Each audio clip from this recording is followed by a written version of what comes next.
ఈరోజు దేవుని వాగ్దానం, స్తుతి చేయుట యథార్థవంతులకు శోభస్కరము.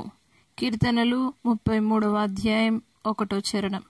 నా ప్రియ సహోదరులారా, స్తుతి చేయుట యథార్థవంతులకు శోభస్కరము. కాబట్టి దేవుని సన్నిధానానికి వచ్చి స్తుతించి ఆరాధించుట ద్వారా గొప్ప మేలు మీరు పొందుకుంటారు. ఆయన సన్నిధిలోని గొప్ప స్తుతిని మీరు అనుభవించినట్లయితే ఆ స్తుతి ద్వారా దేవుడు మీ జీవితంలో అద్భుత కార్యాలు చేస్తాడు. ఆయనను స్తుతించుట ద్వారా తప్పకుండా దేవుడు మీ జీవితంలో అనేక మేలు చేస్తాడు. స్తుతించుట ద్వారా సాతాను పారిపోతాడు. స్తుతించుట ద్వారా అద్భుత కార్యాలు జరుగుతాయి.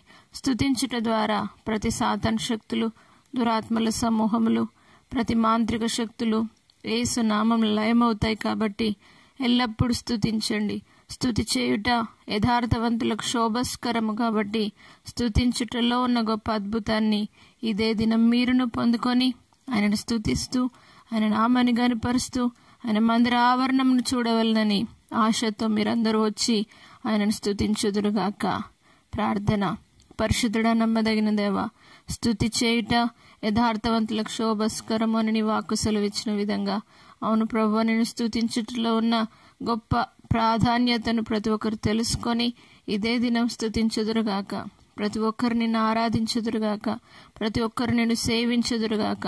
హృదయాంతరంగంలో నుండి నిన్ను ఆరాధించి, నిన్ను స్తుతించి, నీ మందిరములో నిన్ను స్తుతించుట ద్వారా గొప్ప దీవెన పొందుకున్నటకు సహాయం చేయండి. స్తుతించుట ద్వారా నీకు సింహాసనం వేయుదురుగాక. మీరు సింహాసనాసీనుడై మా మధ్యలోనికి దిగివచ్చి అనేక అద్భుతాలు ప్రతి ఒక్కరి జీవితంలో జరిగించుమని నజరేయుడైన యేసు పరిశుద్ధ నామమును బట్టి అడిగి వేడుకుంటున్నాము తండ్రి. ఆమేన్.